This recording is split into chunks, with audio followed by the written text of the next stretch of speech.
be famra Adom TV so Adom TV so be dwumedi so dia o kan se nsempire sa kana no pan su jao me dey the Enoch Kwasi Wolanyo Walasa goodie catch back up the only nomenclature of the professor's degree in sports the Regina Wallace the nation's presenter and medicine kunya econo quantum coding small do and sa kana no pan su biu e wo Ghana goodie ejao shenes mam say game park games the eagerly anticipated pick one game no etmi aba arrival with the bank but more than that so don't between gym ultra numbers na 1 to 36 and I'll between central na wadi 26 times to stake and it took one Ghana cedis between twa and compare 350 Ghana cedis mesrel but more than that so don't be gym say boy say cash out too much star 946 hash star 946 hash all networks ubetimi e dey ato and so download gameparkgames.com and also ubetimi ato so Adom TV so anopa e no nkron ye the draw no eba na fa wi akataban so premtobre ye san the draw no ba ana fa sunusia anwumere ye the draw no ba 20 anopa ubetimi dey wia when dey wia so ubetimi dey anwumere ubetimi dey anopa e dey wia esan dey anwumere aka won aboa amaniama etia koyi e dey ma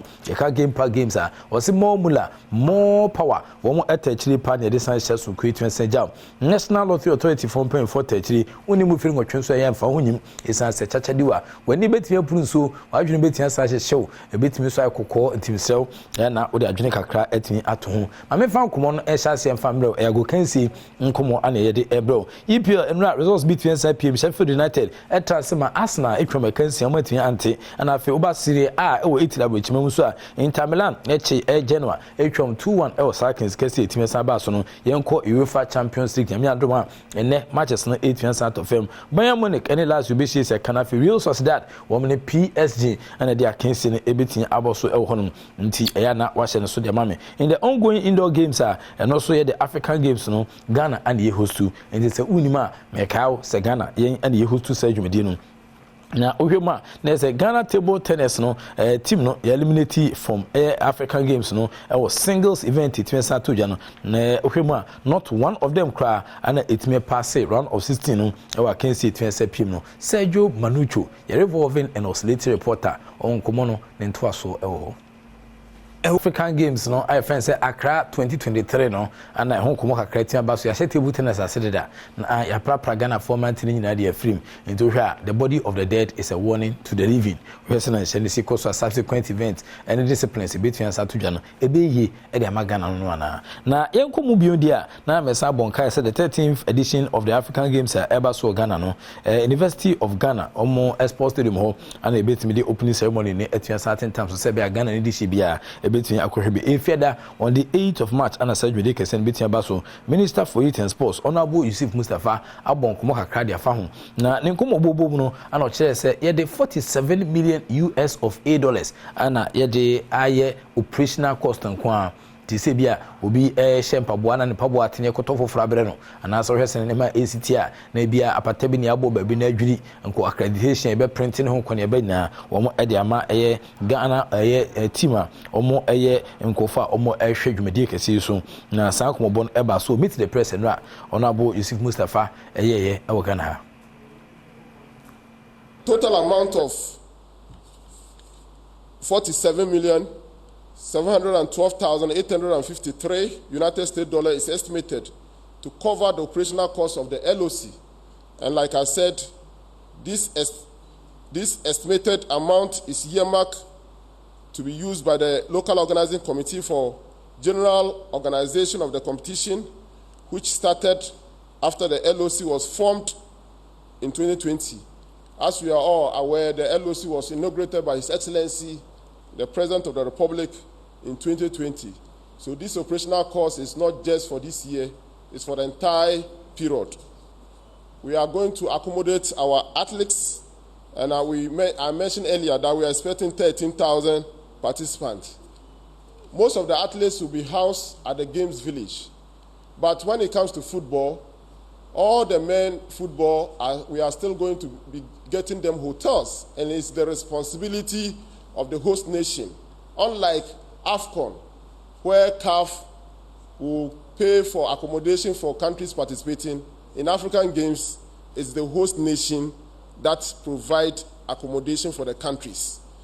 The women will also be in Cape Coast, their hotels. It is the responsibility of the host nation to ensure that they are hosted, they are fed. So it's also an area and also all the officials from Anoka. Nti ne Minister for Youth and Sports Honorable Yusuf Mustafa odija e meet the press and utimi editu dwa no so na $47 million operational budget our local organizing committee that akwaku as ofuso asare na afida akwaku ebo omuku no na omde aye ne man ketegetin bia as beto chimenti ehun chechemu no ana ode bae afen so bia oba bia so standard bia omse oboa ni na ne se we de ente CAF competition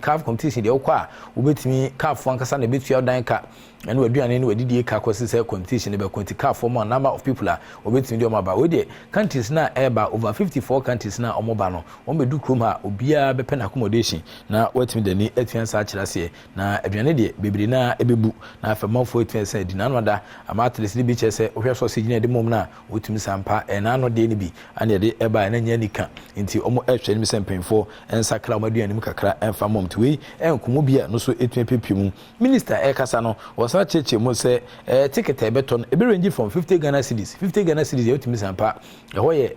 we hwese mesitu a na say hoye popular stand no na afen so 1000 Ghana cedis ho no be VIP it range from 50 Ghana cedis kwa 1000 Ghana cedis to ba na wa shekutuku mu ma. For your information, the ticketing range from 50 Ghana cedis all the way to 500 cedis and even sometimes maybe 1,000 cedis. But it will depend upon where you are going to be seated. If you want to buy a ticket and come and sit at the VVIP at the table tennis, then you should be ready to pay more. If you want to buy a ticket and sit at the wings,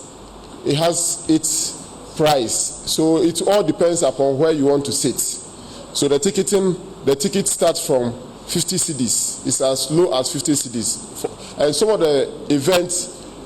will even be free. So you still might get complimentary tickets to go and watch, because we want to also control how many people are coming. So you can log on a link, and they'll ask you that just this event, you just have to get a ticket for free. And you can then secure that once that the number, we get a number, then there will not be any more tickets for anybody to come, so that we can control at any material time the number of people who will be at a particular venue. Can games no enye free buntu ukita otaku sempo na kapre dia ontimi so nko from 50 Ghana cedis anko pem 1000 Ghana cedis ana ton ticket nti okwa no ahye obotumu ma na watimi akota akira hwaboa ma Ghana edwumedie fefa IGSS no nyama etian koyi edi aman ni twetto kra no osan enso training satia ewo athlete a betimi san tumi kabrane na afuma di dwumedie ahodo no edi ama Ghana no se osromanya do sroma kudonto ma wo mo enum enuboni bia okonom enuboni bia omo doping center ho aje se hwe dwunsuma na se ontasu na se koba se yehu se bi boni wom na nam soma ema hoden ema odi true meka na eboro so ana se odi di dwumadi a wodi ne boro so a ebetin asade asotwe mu etene pa etian to so enti we ade ba kwa wiase afana ina conventional rule a obi etime se di sunto besre se athletes no so won twem hu emfanfi doping substances. Anti-doping, for the information of the public, I'm a member of the World Anti-Doping Body. I'm a board member. So doping issues are very critical. And as part of the legacies for this game, for the information, the Ghana Anti-Doping Bill has been passed by Parliament. The Ghana Anti-Doping Bill was passed by Parliament just last week, Thursday. So we are now waiting for the President to assent to the bill. And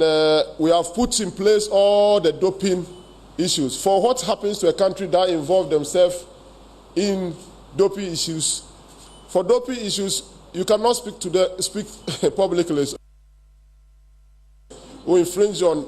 I can be banned for saying something wrong. So the countries know, the athletes know that when they involve, whatever they involve in, they can be punished for that. enti na ese ne eba no enti ono medo bi de kopie mo dwumedi na se oso betua san hye oso na kasa oye member of the anti-doping board no world enti doping de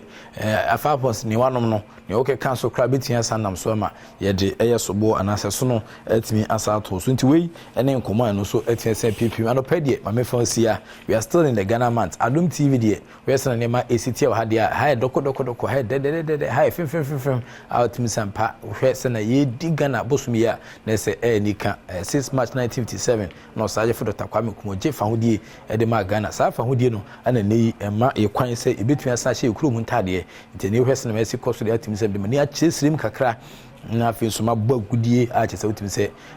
madenden so pa nyasem ketwa kora hwɛ meche ya wotimi sampa niama egu niama mu enti mesra baabi a wo bia wo so kwa adwuma wo fa baabi a Ghana Mats no bo ani enka ho enka nyina enka ho ye mom ni ndi ne kama Adom TV de agegyina ni ase ama manfo so hwɛ so ekura so e de ayi binti haide nika ba hyɛ no so ma sɛ wotie adwumadi a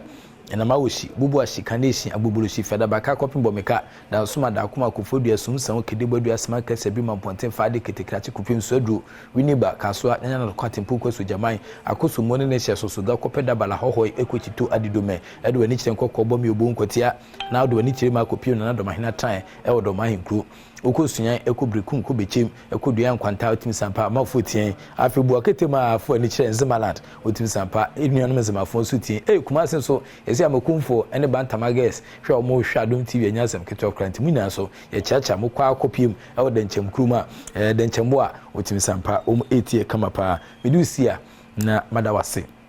na metimi asama mo ene hwe na me Adom adwumadi etoto so no ebe ni kase ne aba no ene timi sɛ koso mo afide ne na Adom TV ebiem kese kakra obi twem afikyira ono so etimi asate sɛ na nema esi koso but me so pe health habits ana ebeba so ye hwe nim sɛ kwa bia so pomodin nsɛm so ehian opomodin nsɛm enya wontimi enter TV ho enhwe ene ti na ye de sancheche mu na etimi saba sɛ be a onso obetenya suhunu na ode abobra game park games ede the eagerly anticipated pick one game netia ba arrival the bank choose numbers from 1 to 36 now for West take from 1 Ghana cedis and copy 350 Ghana cedis we to the trebi no the 26 times to stake no game park games ultimate sampa boys cash out girls also be do ho gym found gym now so sika dwete ho sem SSR star 946 hash star 946 hash now wetin say twa all networks and afin so kwa www.gameparkgames.com and also betin akwa Adom TV the door neba 9 am 12 noon and 6 pm daily Monday to Sunday and essential so creative stand to do game park games are or say more mula more power. The act of being a good guest is to know to say good morning.